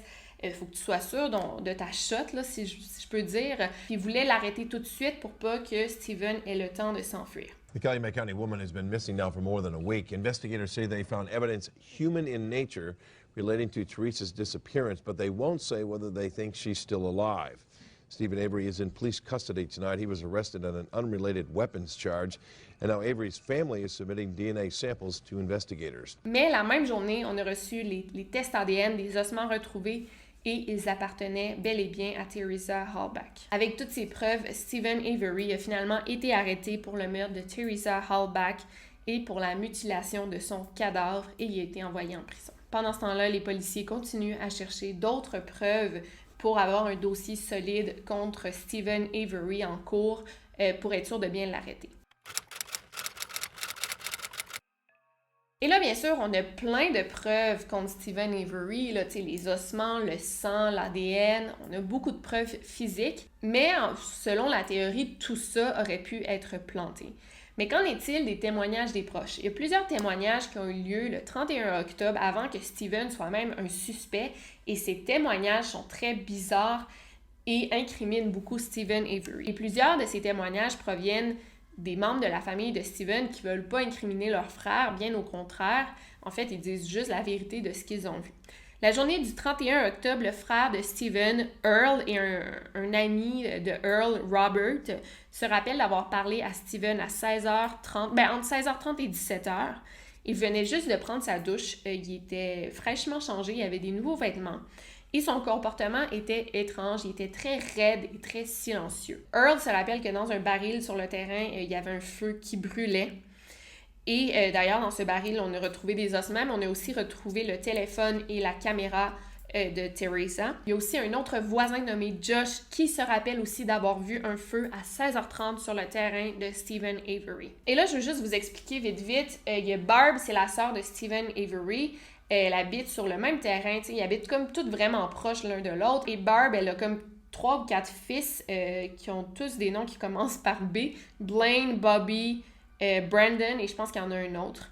Ils habitent tous chez leur mère, ce sont tous des neveux de Stephen. Il y a Blaine Dawsey, un neveu de Stephen Avery, qui se rappelle d'avoir vu un feu de camp à l'extérieur sur son terrain à 21h30. Vers 23h, il y a une cousine de Blaine, donc ça ferait comme, je sais pas, en tout cas, quelqu'un de relié à Stephen Avery, Kayla, une jeune fille de 14 ans, qui se rappelle d'avoir vu Stephen Avery sur son terrain en train de faire un feu à 23h la journée du 31 octobre. Comme vous pouvez le voir, comme j'ai dit plus tôt, ils sont comme tous cousins, cousines, là, ils se connaissent tous de près ou de loin. Il y a aussi Bobby Dawsey, un autre fils de Barb, qui se rappelle d'avoir vu Teresa en train de marcher vers le trailer de Stephen à 14h45 le jour de l'Halloween. Fait que là, il y a clairement quelqu'un qui a vu Teresa cette journée-là chez Stephen Avery. Même que quelques jours après la disparition de Teresa, il y a Stephen qui a demandé à son neveu Bobby, il a dit « Hey, tu veux-tu m'aider à cacher un corps? » Il l'a dit à la blague parce que tout le monde parlait de la disparition de Teresa, c'était peut-être pour détendre l'atmosphère. C'est un peu étrange. Et son neveu Bobby l'a regardé. Fait que Stephen il a dit genre « Ah, c'est une blague, Teresa doit s'être enfuie au Mexique. » Ensuite, il y a Brandon Dawsey qui a dit à la police que Stephen Avery l'avait invité le jour du 31 octobre à faire un feu de camp en soirée. Apparemment qu'ils se sont promenés sur le terrain en petit golf cart, là, une petite voiture de golf, pour recueillir des branches et des pneus pour aider à alimenter le feu. Brandon a dit à la police qu'il se rappelle très bien d'avoir nettoyé une tache rouge foncé sur le sol du garage de Stephen. Il aurait utilisé de l'eau de javel et de l'essence pour nettoyer la tache. Et en fait, ça s'est prouvé, les jeans que portait Brandon cette journée-là étaient tachés d'eau de javel. Cette journée-là, Brandon serait rentré chez lui à 22h et ça c'est confirmé par sa mère et ses frères. Donc là, on va parler de la fameuse confession de Brandon Dassey. Et là, dans cette affaire-là, moi, je me concentre vraiment sur Stephen Avery, sa culpabilité ou son innocence. Personnellement, mon avis de pas expert, moi, je pense que Brandon est dans le coup. Mais je ne m'attarde pas là-dessus vraiment. Là, je m'attarde vraiment sur Stephen Avery. Mais je vais quand même vous parler de la confession de Brandon Dassey.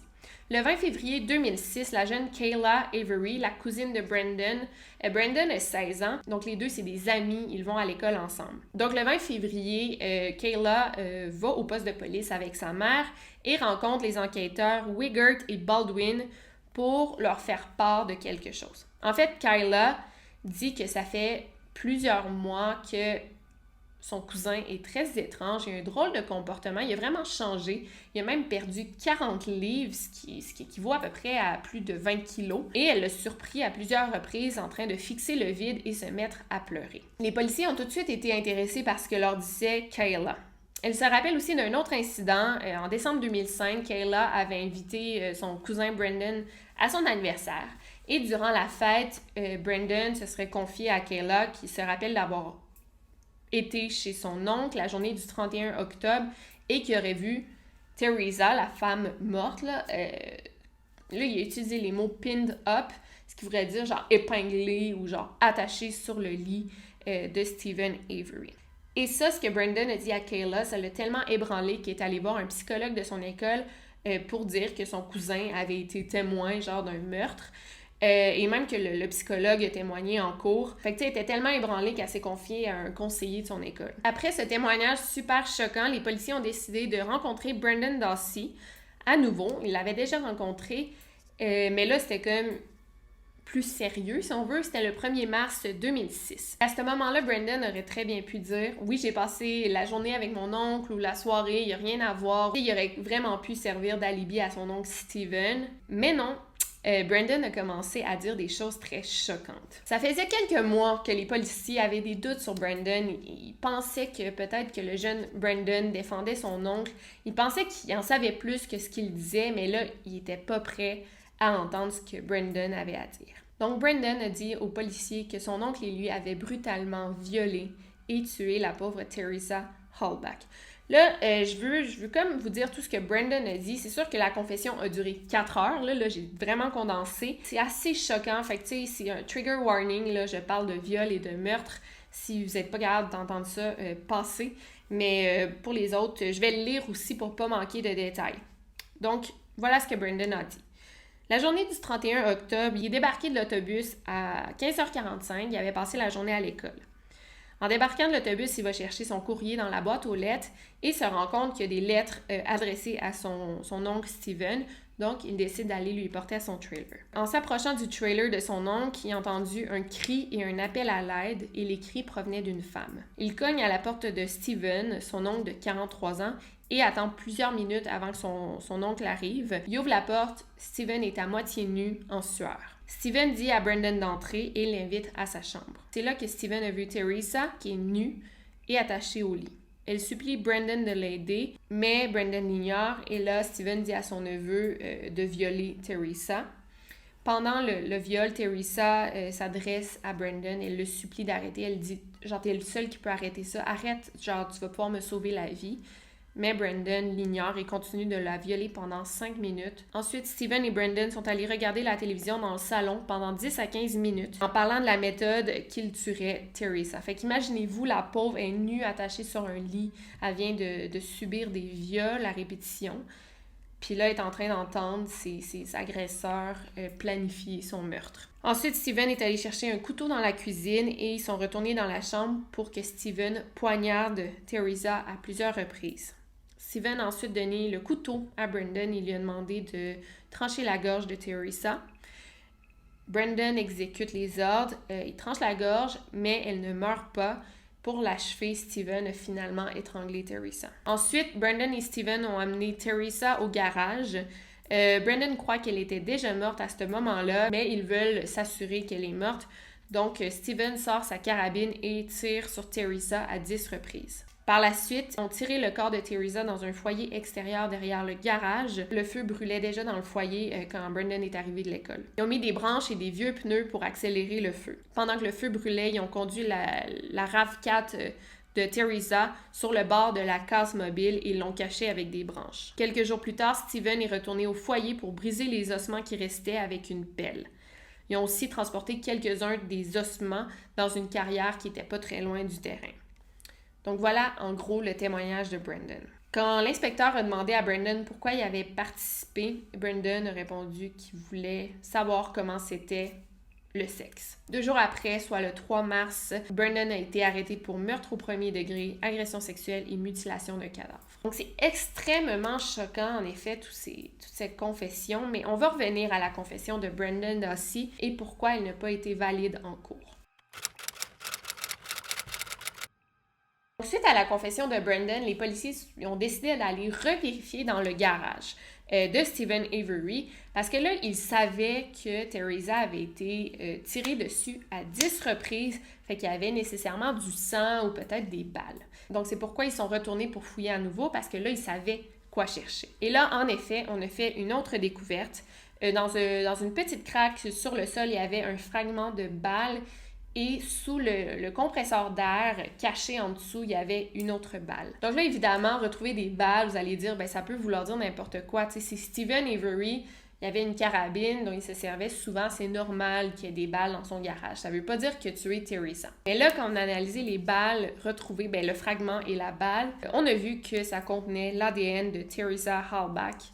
Donc, ça nous faisait une autre preuve assez concrète. De plus, on a fait un test de luminol sur le sol et il y a comme un smear qu'on appelle en anglais, genre comme ça, de sang qu'on a retrouvé sur le sol. To be fair, j'ai pas le choix de le mentionner, c'est aussi, il y a eu une erreur qu'on a testé les balles pour ADN. En fait, c'est une analyste du laboratoire nommée Sherry Cullen qui a fait les tests et par erreur dans la procédure, il y a comme son propre ADN qui s'est retrouvé sur la balle. Ouais, c'est une erreur de la chimiste, là. C'est une erreur qui peut arriver, oui, puis ça affecte pas tant que ça l'intégrité des résultats parce que l'ADN de Teresa Halbach est quand même sur la balle, tu sais, ça l'enlève pas, c'est juste que là, au lieu d'avoir un ADN, il y en a 2. Et il y en a beaucoup qui disent que cette fameuse chimiste Sherry Cullen était dans le coup, puis genre, elle voulait elle aussi envoyer Steven Avery en prison. Mais c'est totalement faux parce que, drôle de coïncidence, en fait, c'est grâce à Sherry Cullen que Steven Avery a été libéré la première fois. En fait, c'est elle qui a fait le test ADN sur le poil pubien. Puis c'est elle qui a dit « Hey, vous avez pas le bon gars en prison, c'est Gregory Allen, c'est pas Steven Avery, libérez-le. » Fait que c'est grâce à elle qu'il a été libéré la première fois. Fait que tu sais, elle a aucune dent contre lui ou quoi que ce soit, c'est vraiment juste une erreur. Ici, encore une fois, les gens avaient des doutes sur la validité de la découverte des balles dans le garage. Parce que, ben, tu sais, le garage avait déjà été fouillé auparavant la journée du 8 novembre et il n'y a rien qui avait été trouvé. Donc, pourquoi la deuxième fois, il y a de quoi qui a été trouvé? Peut-être que les inspecteurs auraient comme planté des balles pour solidifier leur dossier. Donc ça, c'est la théorie du frame-up, encore une fois. Et c'est une excellente question à se poser. Tu sais, les inspecteurs auraient pu mettre de l'ADN sur des balles pour ensuite les mettre dans le garage. Mais rappelez-vous que la première fois qu'on a fouillé le garage, on cherchait une arme du crime. On cherchait pas des balles parce qu'on savait même pas que Teresa avait été tirée dessus, en fait. Et c'est vraiment possible qu'il ait manqué les balles parce que si on regarde le fragment de balle dans le sol, on dirait genre un petit clou qui est penté. Jamais tu penserais que c'est un fragment de balle. Et l'autre balle était comme cachée en dessous du compresseur d'air, donc il aurait très bien pu la manquer la première fois. D'autres se sont interrogés aussi par rapport à la confession de Brendan. Si Teresa a été tirée dessus à plus de 10 reprises, sont où les autres balles? Donc, clairement, moi, je pense que Brendan et Steven ont genre ramassé toutes les balles pour s'en débarrasser. mais ils ont oublié le fragment de balle dans la craque et celle qui a roulé sous le compresseur d'air et ils ont juste oublié. Aussi, un autre truc super important à mentionner qui est pas dit dans le documentaire, c'est même pas les policiers du comté de Manitowoc qui ont enquêté dans le garage et qui ont découvert les balles, c'est les policiers du comté de Calumet. Donc, les policiers du comté de Manitowoc n'ont même pas participé aux recherches du garage, fait que ça n'a même pas rapport. Là. Il aurait fallu que des policiers des deux comtés veulent incriminer Steven Avery. Donc voilà toutes les preuves contre Steven Avery. Il y en a énormément, fait que c'est difficile de penser pourquoi il serait innocent, comment il serait innocent. C'est là que je vais vous expliquer pas mal la théorie du frame-up.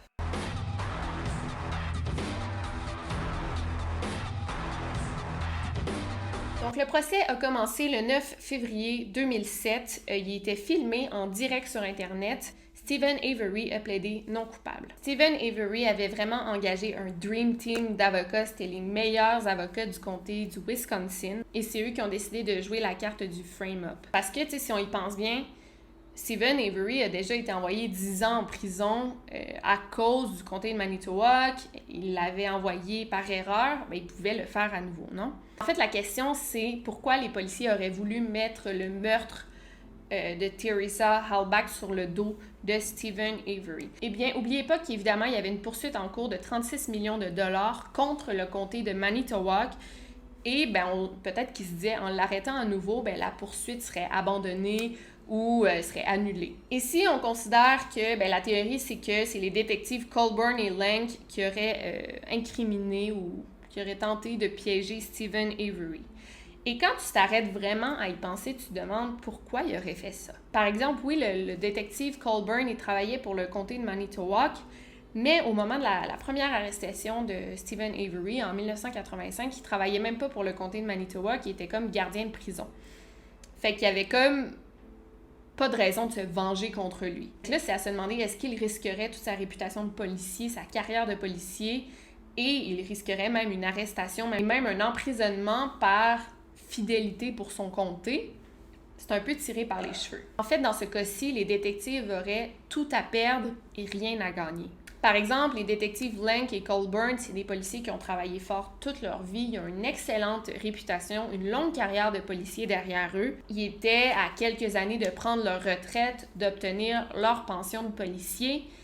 Ça serait vraiment con de tout risquer pour envoyer un homme en prison que tu connais pas. Non seulement ils risquaient de perdre leur job, mais ils risquaient aussi de se faire envoyer en prison, tu sais. Parce que encore là, piéger quelqu'un comme ça, c'est un crime extrême, là. Mais aussi, la théorie du frame-up, c'est pas si facile à faire du tout. C'est pas quelque chose de simple. Ça implique en premier lieu que quelqu'un qui aurait dû tuer Teresa Halbach. Durant le procès, la défense a vraiment mis ça au clair.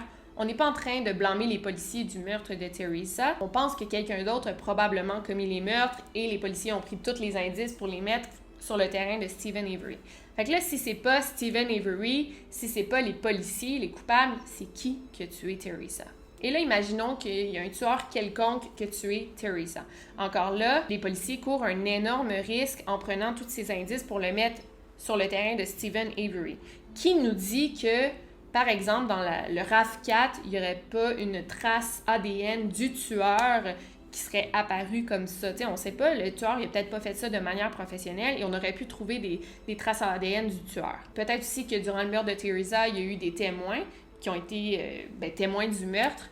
Fait qu'il aurait pu appeler la police, la police du comté de Calumet qui n'ont rien à voir avec ça. Il aurait pu les appeler pour dire « Hey, moi, j'ai vu le meurtre de Teresa Halbach ». Qui nous dit aussi que le vrai tueur n'aurait pas, plusieurs mois plus tard, avoué son meurtre. Fait que là, il avoue son meurtre, on se rend compte que c'est pas Steven Avery, on se rend compte que les policiers ont planté des preuves sur le terrain de Steven Avery, sont envoyés en prison. Et on parle de plusieurs items, pas seulement un peu de sang, pas seulement la voiture, on parle de sang, d'ADN, de sa voiture, ses effets personnels comme son cellulaire et sa caméra, des ossements, c'est pas facile à faire, c'est beaucoup d'items. Et en plus de ça, durant les fouilles et tout, il y a tellement de policiers sur la scène de crime, on parle de plus d'une centaine.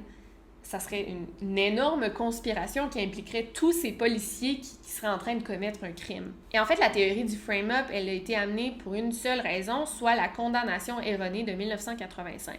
Si Steven Avery n'avait pas eu cette fausse condamnation en 1985 et on avait amené la théorie du frame-up, ben, le juge aurait ri en pleine face. Il aurait dit, ben voyons, tu me niaises-tu? Il y a tous ces éléments prouvant la culpabilité de Steven Avery, puis là, tu me parles de frame-up, c'est impossible. C'est juste parce que Steven Avery avait déjà été incriminé de manière erronée auparavant qu'on a amené cette théorie-là.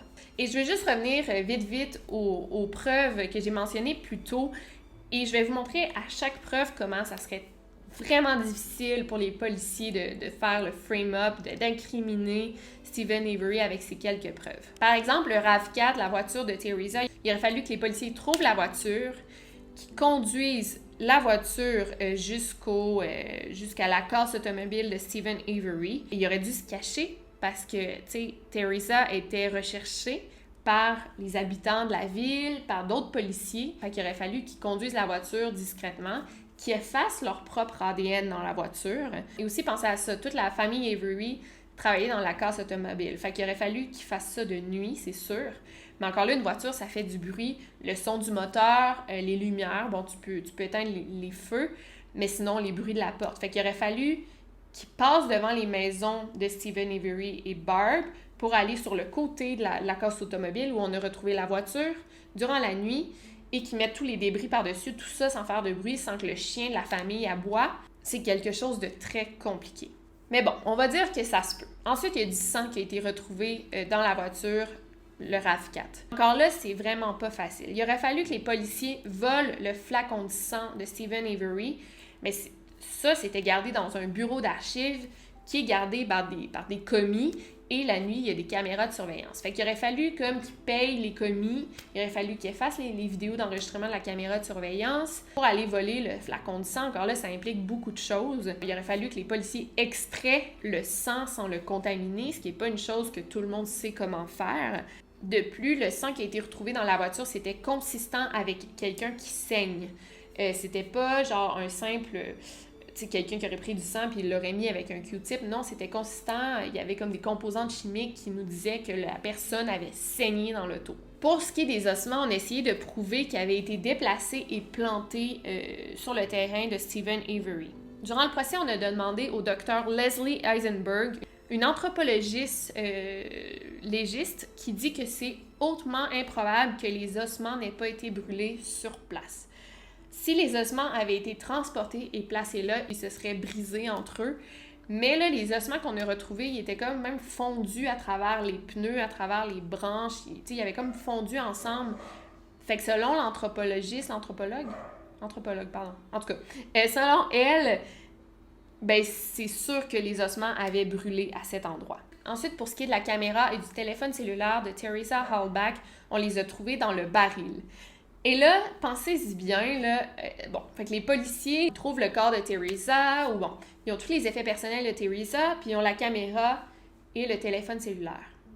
Ils vont prendre le risque d'aller le mettre sur le terrain de Steven Avery, peut-être qu'il y aurait leur ADN dessus, peut-être qu'il y aurait des informations cruciales. Et quand on a retrouvé ces effets-là, ils étaient comme tout brisés.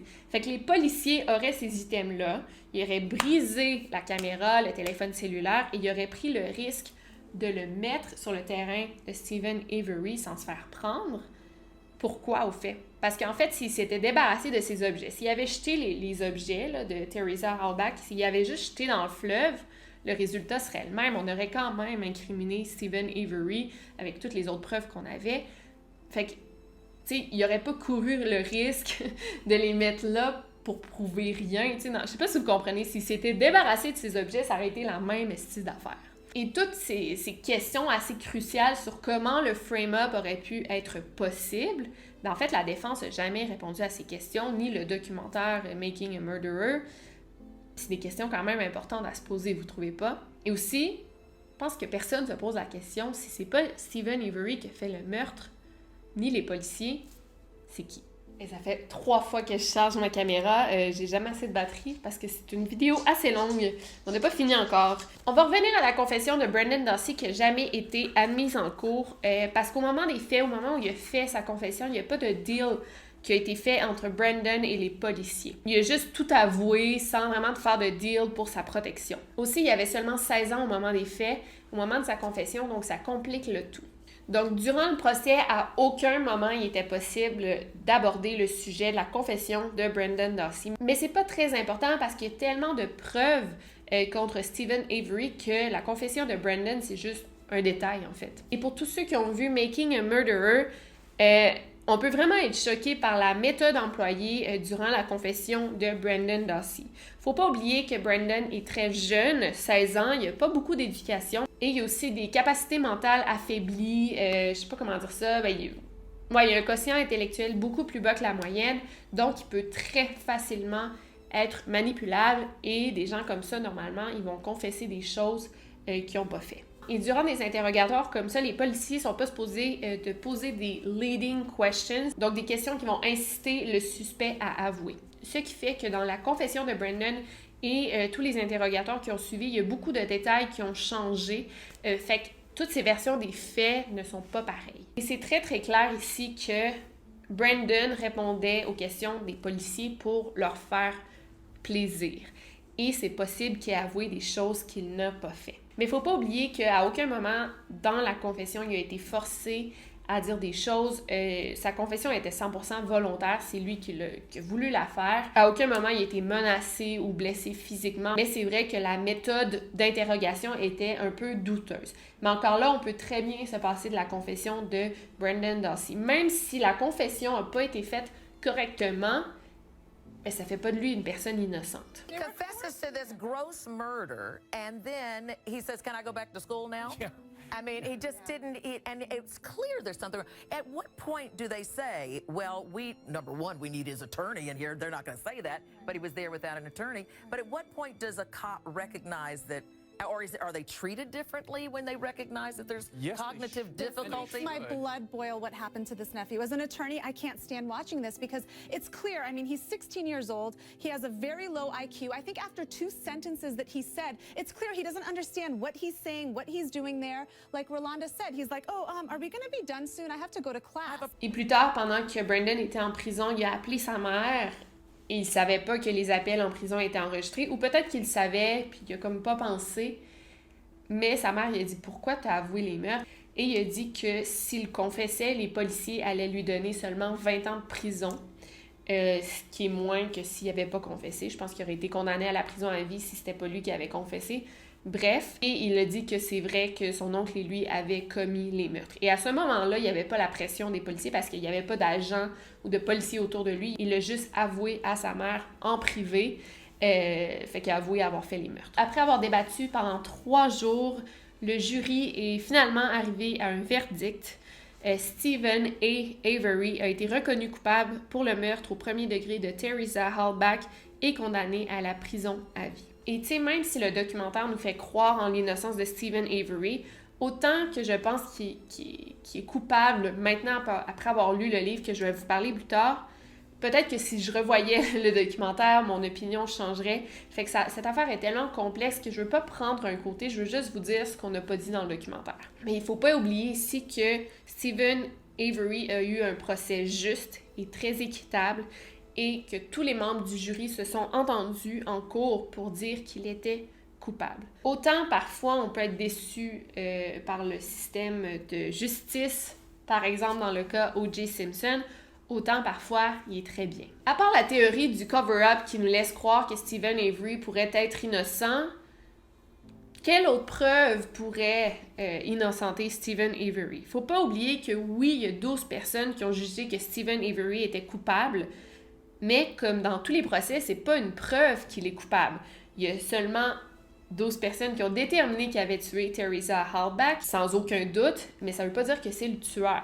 Je vous ai parlé des nombreuses discordances dans la confession de Brendan, qui est assez louche, ça c'est vrai, mais encore là, peut-être qu'il a avoué des choses pour faire plaisir aux policiers. Ensuite, il y a toute la question de l'absence de sang et d'ADN dans le trailer de Steven Avery. Oui, on a retrouvé un peu de sang dans le garage, mais Teresa, elle a été tuée là, fait que c'est bizarre qu'il n'y ait pas plus de sang, des cheveux, quoi que ce soit plaçant Teresa dans le trailer. Par exemple, si on considère que Steven a tiré sur Teresa avec sa carabine, il y a beaucoup de sang qui aurait revolé, qu'on appelle du blood splatter. Et contrairement à la croyance populaire, quand tu tires sur quelqu'un, il n'y a pas nécessairement d'éclaboussure. Ça dépend de l'angle que tu lui tires dessus. Ça dépend de plein de choses. Fait que ça veut pas dire qu'il allait avoir une éclaboussure. On peut penser que oui, il y en a toujours, mais non, il n'y en a pas toujours apparemment. Aussi, un truc assez bizarre, c'est que sur le trigger de la carabine, là, j'ai beaucoup d'anglicisme dans cette vidéo, je suis désolée, mais ici, là, on n'a pas retrouvé l'ADN de Steven Avery sur le trigger. Mais ça aurait pu être nettoyé par Steven Avery, encore une fois. Encore là, c'est très louche aussi qu'on n'ait pas retrouvé de traces ADN ou de cheveux de Teresa sur le lit de Steven. Et il y a quand même des explications à ça, parce que, par exemple, il aurait pu utiliser un gros plastique pour couvrir le matelas et même le sol de sa chambre. Et ensuite, avec le plastique, il aurait pu comme transporter le corps et le jeter dans le feu et le plastique aurait fondu. Par exemple, Teresa, elle s'est faite couper la gorge par Brandon, selon les faits de Brandon. Et ça, on sait là, que, genre dans les films, on le voit toujours, quand quelqu'un coupe la gorge, le sang, là, ça coule, c'est incroyable. Mais ça se peut que Brandon ait juste coupé de manière superficielle, juste un peu la peau. Et ça expliquerait pourquoi elle respirait encore et Steven l'a achevé en l'égorgeant. Donc ça pourrait expliquer le manque de sang ici. Aussi, il ne faut pas oublier que Steven et Brandon avaient du 31 octobre jusqu'au 5 novembre pour se débarrasser de toute preuve matériel du sang, pour bien nettoyer le trailer, pour jeter ce qu'il avait acheté, pour tout nettoyer de fond en comble. Aussi, la petite amie de Steven, Jodie, qui était en prison au moment des faits, elle était en prison pour sa 5e arrestation pour avoir conduit en état d'ébriété, by the way. Elle a été interrogée sur la disposition des meubles. Juste, genre, avant que Steven soit arrêté, on lui a demandé « Ouais, sont comment les meubles dans ta chambre? » Là, elle a décrit sa chambre. Et quand les inspecteurs ont fouillé la chambre de Steven Avery, ils avaient changé tous ses meubles de place.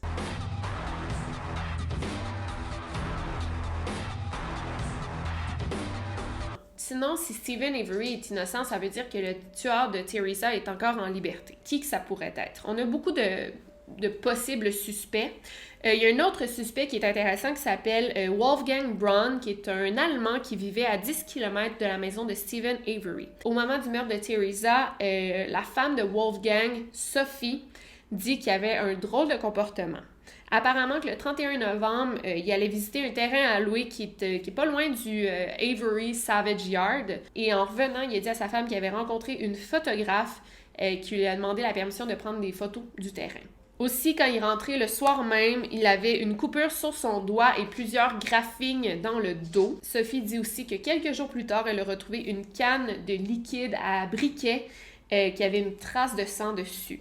Donc là, c'est vraiment bizarre. Elle a aussi dit que plusieurs mois plus tard, elle a découvert une paire de jeans pour femmes et des sous-vêtements tachés de sang dans sa maison. Sophie, elle a tout dit ça à la police et aussi, même avant ça, elle s'était plainte à plusieurs reprises de violence conjugale. Son mari est extrêmement violent. Il a même été mis en prison pour avoir donné un coup de poing à sa femme. Ouais, c'est vraiment un bon suspect. Et c'est quand même une longue histoire, je peux pas entrer dans les détails parce qu'il y en a énormément, mais il y a beaucoup de choses qui incriminent ce fameux Wolfgang Braun. Mais après plusieurs années, Sophie s'est divorcée de Wolfgang. Lui, il est retourné en Allemagne ou quelque chose comme ça. Il a quitté les États-Unis, fait qu'elle se sentait plus en danger. Et elle a admis à la police qu'elle croyait pas qu'il était impliqué pour vrai. En fait, elle avait tout inventé. Donc, elle croit plus du tout que c'est un suspect. Et même quand les policiers avaient fait une enquête sur Wolfgang au moment des faits, ils avaient déterminé que c'était pas un suspect pour des raisons quelconques qu'on ignore. Sinon, on pourrait penser que ça pourrait être quelqu'un d'autre de la famille Avery, parce qu'il y a beaucoup de monde qui vivent sur le même terrain. Donc, le grand frère de Steven, Chuck, il a un passé très, très violent. Son ex-femme l'aurait accusé de viol et il aurait même tenté de l'étrangler. Il y a aussi Earl, l'autre frère, qui a été accusé d'agression sexuelle et de violence en 1992. Il aurait déjà attaqué sa femme actuelle. Fait que là, on a deux hommes extrêmement violents et qui auraient déjà violé des femmes. Et en plus de ça, les deux frères étaient sur les lieux au moment du meurtre de Teresa Halbach, donc ils peuvent très bien être suspects. Aussi, l'ex-petite amie de Teresa, Ryan Hillegas, qui était un bon suspect alternatif, mais je pense qu'il avait un alibi. Donc voilà. Mais tu sais, on cherche des suspects alternatifs, mais tu sais, c'est... En tout cas, moi, je pense vraiment que c'est Steven Avery, là, mais je vous laisse déterminer ça. La vidéo achève, mais avant de terminer, si vous avez encore des doutes sur la culpabilité de Steven Avery, je vais probablement changer votre idée avec ce qui suit. Parce qu'à date, à part l'incident du chat, là, que Steven Avery a tué un chat, c'est pas un homme violent. Il a été arrêté pour vol dans un bar, vol de 14 $, pour avoir brûlé un chat. Et l'incident de Penny, en fait, c'était pas lui le coupable, c'était un autre homme. Il n'y a rien qui prouve que Stephen Avery serait capable de violer et de tuer une femme de sang-froid. En fait, on peut penser que c'est une bonne personne. Mais n'allez pas si vite, détrompez-vous. Et je vais vous dire de toute franchise, si on met de côté tout l'incident de Teresa Halbach, si tout ce qu'on dit à son sujet est vrai, Stephen Avery est un monstre. En sortant de prison la première fois en 2000 quelques, Stephen avait commencé une relation avec une femme du nom de Jody et ils vivaient ensemble. Et quelques temps au début de leur relation, Stephen, là, il était sorti de prison. Jody a appelé la police en panique. Un week-end, pendant que Stephen était à l'extérieur, Jody était allée, elle était sortie avec des amis, peu importe. Et quand Stephen est revenu, il a appris que sa copine était sortie sans lui. Il a pété une coche en bon québécois et ils se sont disputés. Donc, clairement, on peut voir, premièrement, que l'homme est super contrôlant. Donc là, il l'a poussé et en tombant, il a comme fait tomber une chaise. Elle est tombée sur une chaise. Il s'est frappé la tête, la pauvre Jody. Il est embarqué sur elle. Il a commencé à la frapper en lui disant qu'il allait la tuer. Elle a essayé de s'enfuir, d'appeler le 911, mais avant qu'elle puisse composer le numéro, Stephen a réussi à l'étrangler et Jody s'est évanouie. Elle a porté plainte contre Stephen Avery quelques jours plus tard. Il y a vraiment une plainte là, qui a été faite à la police, mais les médias n'ont jamais été mis au courant de ça et dans Making a Murderer, ils n'en parlent pas du tout. Dans un autre événement, Stephen a attaché au lit Jody et il l'a violée. Je ne sais pas si ça vous rappelle quelque chose. Jody avait aussi une fille de 13 ans. Sa fille ne voulait plus habiter avec Jody parce qu'elle avait peur de Stephen Avery. Fait que c'est les parents de Jody, donc les grands-parents de la fillette de 13 ans, qui étaient ses gardiens légaux. Une fois, alors que la fillette était en visite chez sa mère, Stephen a battu Jody devant sa fille. Les deux filles ont dû même s'enfermer dans la salle de bain pour se protéger. Et Stephen, un maniaque, a commencé à verser de l'essence partout autour de son trailer. Il l'a pas incendié, évidemment, mais on peut voir qu'il y a des problèmes, là. Do you believe Stephen Avery killed Teresa Halbach? Yes, I do. Why? Because he threatened to kill me and my family and a friend of mine. I was in a bath and he threatened to throw a blow dryer in there and he told me that he'd be able to get away with it. He'd beat me all the time, punch me, throw me against the wall. I tried to leave. He smashed the windshield out of my car, so I couldn't leave him. Et là, vous allez vous dire, bon, Jody, elle veut peut-être se venger. Et c'est une femme, en effet, qui a un casier criminel. Mais c'est pas la première à dire des choses comme ça. Il y a une nièce de Stephen Avery qui a fait une déclaration en 2006, après que son oncle soit en prison. Donc là, elle se sentait comme en sécurité pour le dire. Elle avait 17 ans quand son oncle est sorti de prison la première fois, en 2003. Et on n'oublie pas qu'à ce moment-là, lui, il avait 42 ans. Il l'a violée pendant qu'elle dormait chez son cousin. Et ensuite, il a dit à sa nièce, si tu pars, je vais te tuer toi et toute ta famille en faisant brûler votre maison. Fait que là, on est à 2 témoignages contre Stephen Avery et on continue. En janvier 2006, il y a une autre femme qui a parlé à la police, une femme du nom de Amy Harris de 42 ans. C'est un pseudonyme en passant. Elle a dit que Stephen Avery l'avait violée quand elle avait 16-17 ans. Il avait pas 18-19 ans, mais il l'a quand même violée. Tu sais, je veux dire, c'est pas de la pédophilie, mais il l'a violée, là. Puis c'était quand il était marié à Laurie, sa première femme. C'était avant qu'il soit envoyé en prison la première fois. Parlant de Laurie, son ex-femme, à plusieurs reprises durant leur mariage, elle a dû aller dans un refuge pour femmes battues. En fait, elle pense que si Stephen Avery n'avait pas été envoyé en prison en 1985, il aurait fini par la tuer. Et on le voit bien dans le rapport de divorce officiel, bien avant qu'il soit arrêté, c'est bien écrit que Stephen Avery avait menacé sa femme et elle a obtenu le divorce justement parce que c'était un danger pour elle de vivre avec son mari. Et c'est pourquoi Stephen Avery avait perdu la garde de ses enfants. Il avait même plus le droit d'approcher ses propres enfants parce que c'était un homme violent. Il y a un autre événement encore plus inquiétant. Il y a Melissa Hanson de 17 ans qui a parlé à la police en disant que le jour avant le meurtre de Teresa Halbach, Stephen l'a appelé en lui demandant si elle voulait aller le rejoindre dans son trailer pour se faire du fun et qu'il ferait cogner son lit contre le mur. Donc, c'est sexuel, là. Et en fait, il faut savoir que Jody et Stephen Avery avaient des relations sexuelles à chaque jour et jusqu'à 5 fois par jour. Fait que c'était comme c'était comme compulsif, là. Il pouvait pas passer une journée sans avoir des relations sexuelles. Et au moment du meurtre de Teresa, Jodi, elle était en prison. Fait que j'imagine qu'ils ont été un bon bout de temps sans avoir de relations sexuelles. Fait qu'il devait être en manque de sexe si c'est une dépendance pour lui. Donc il a appelé la jeune Melissa Hanson de 17 ans en espérant qu'elle accepte.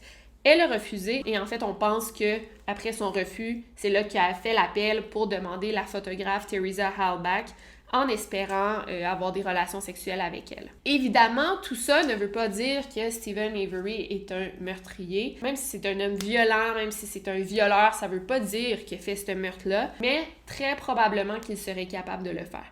Et by the way, tous ces incidents que je viens de vous dire n'ont pas été admis au procès parce que le juge voulait pas que le jury soit influencé ou ait des préjugés envers Steven Avery parce que ces événements sont comme indépendant au meurtre. T'sais, comme je vous ai dit, ça peut être un violeur, ça peut être un batteur de femmes, mais ça veut pas dire que c'est un meurtrier. Fait que les gens qui disent que Steven Avery n'a pas eu un procès juste et équitable, c'est tout sauf vrai parce qu'en fait, on n'a pas admis ces preuves-là, qui sont assez incriminantes. Donc, si on considère son passé de prédateur sexuel, ses viols, ses agressions physiques et toutes les preuves qu'on a retrouvées chez lui, toutes les preuves très incriminantes, c'est pas étonnant qu'il soit le suspect numéro 1. Et on amène la question, ça c'est super intéressant, est-ce que, tu sais, Making a Murderer, c'est le titre du documentaire, mais ça renferme tellement beaucoup de choses. Est-ce que c'est son long séjour en prison alors qu'il était innocent qui ont fait de lui un meurtrier? Parce qu'on sait qu'il y a des gens qui vont en prison et ils empirent en prison parce qu'ils côtoient plein de criminels. Est-ce que c'est la société qui a fait de lui un meurtrier? Ou, comme le documentaire insinue, est-ce que c'est les policiers qui ont fait de lui un meurtrier? Fait que c'est super intéressant, ça. Donc, pour cette vidéo, vous savez, mes vidéos longues sont toujours basées sur des livres. J'ai lu Indefensible de Michael Griesbach, qui est très, très bon. En fait, c'est un procureur du comté de Manitowoc. Donc, vous allez dire, bien sûr, qu'il va dire que son comté est innocent, mais non, parce qu'il était procureur même au moment de l'incrimination erronée de Steven Avery, de sa condamnation erronée, pardon. Fait qu'il n'est pas du tout, il n'y a pas de parti pris vraiment. Il a écrit, il n'était pas dans l'affaire Steven Avery au moment du meurtre. Oui, il travaillait pour le comté, mais il n'était pas impliqué dans l'affaire. Mais il connaît ça, il connaît vraiment tout ce qui est justice, tout ce qui est preuve et tout. Fait qu'il avait écrit un livre sur la première condamnation erronée et ensuite il a écrit ce livre-là. Fait que toutes les analyses que j'ai faites dans la vidéo, I wish que ça venait de moi, mais honnêtement, ça vient tout de ce livre-là. C'est surtout lui, c'est un professionnel et c'est lui qui a amené toutes les preuves et les contre-exemples. Et en tout cas, toute ma vidéo est basée sur ce livre-là, fait que je le recommande. Je vais mettre le lien dans la barre d'infos. Puis c'est vraiment grâce à ça que j'ai comme changé ma vision des choses, parce que moi, je pensais surtout que Steven Avery était innocent quand j'ai vu le documentaire. Et ça m'a vraiment permis de remettre le tout en question. Donc cette affaire est très, très complexe. J'ai sûrement oublié des détails. Don't at me, là, tu sais, je veux dire, c'est sûr qu'il y a des choses que j'ai oubliées. C'est sûr que tout ce que j'ai dit, ça peut être remis en question, mais je voulais quand même vous donner cette version des faits pour que vous puissiez faire votre propre opinion, ceux qui ont vu le documentaire surtout. Je vous recommande quand même de voir le documentaire, ceux qui ne l'ont pas vu, c'est sur Netflix, Making a Murderer. Et c'est bien de le voir ou même de le revoir en gardant en tête ce que je vous ai amené aujourd'hui. Fait que voilà, donc j'espère que vous avez aimé. Laissez-moi un thumbs up si c'est le cas. Et sinon, c'était Victoria Charlton. N'oubliez pas de garder l'œil ouvert. Over and out. I love hugs. I have a theory that you need 9 hugs a day in order to feel love. I love being here. I love knowing that I have nothing. I love knowing that my family is healthy, that I have a lot of friends. I love making people laugh. I love that.